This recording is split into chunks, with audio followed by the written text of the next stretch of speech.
આપણા મુખ્યત્વે જે જાહેર પરિવહન વ્યવસ્થા છે એમાં ડીઝલ બસ પ્લસ ઇલેક્ટ્રિક બસ આપણી જે છે ઇલેક્ટ્રિક બસ ના મારફતે આપણે સંચાલન કરી રહ્યા છે.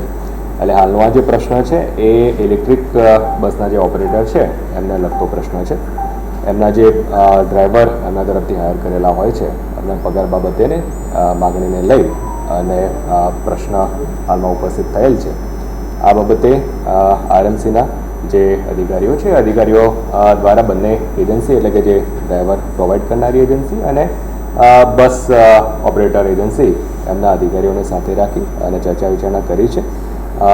અને ટૂંક જ સમયમાં આ જે સમગ્ર પ્રશ્ન છે એનો સુખદ નિવેડો આવી અને ફરીથી બસનું જે સંચાલન છે એ સંચાલન ખૂબ ટૂંક સમયમાં પુનઃ સ્થાપિત કરવામાં આવશે.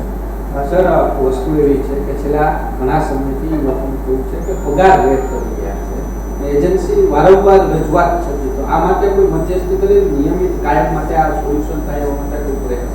નહીં, ચોક્કસ આ જે મુદ્દો છે એ ધ્યાન ઉપર આવેલો છે અને ચોક્કસપણે પગાર વગેરે નિયમિત થાય એ અપેક્ષિત જ છે બાબત.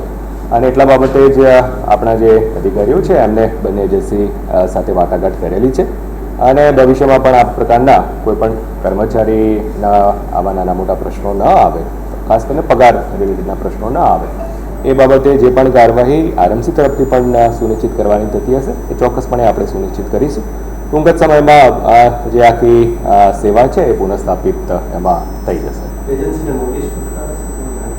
ચોક્કસ અત્યારે શું કહેવાય વાટાઘાટો ચાલી રહ્યા છે, એટલે શું ખરેખર શું પ્રશ્ન છે, કેવી રીતનો પ્રશ્ન છે એ પ્રશ્નની વિચારણા કરી અને ભવિષ્યમાં ખાસ કરીને ભવિષ્યમાં એ પ્રકારની પ્રશ્ન ઉપસ્થિત ન થાય એ એન્શ્યોર કરવું ખાસ જરૂરી છે.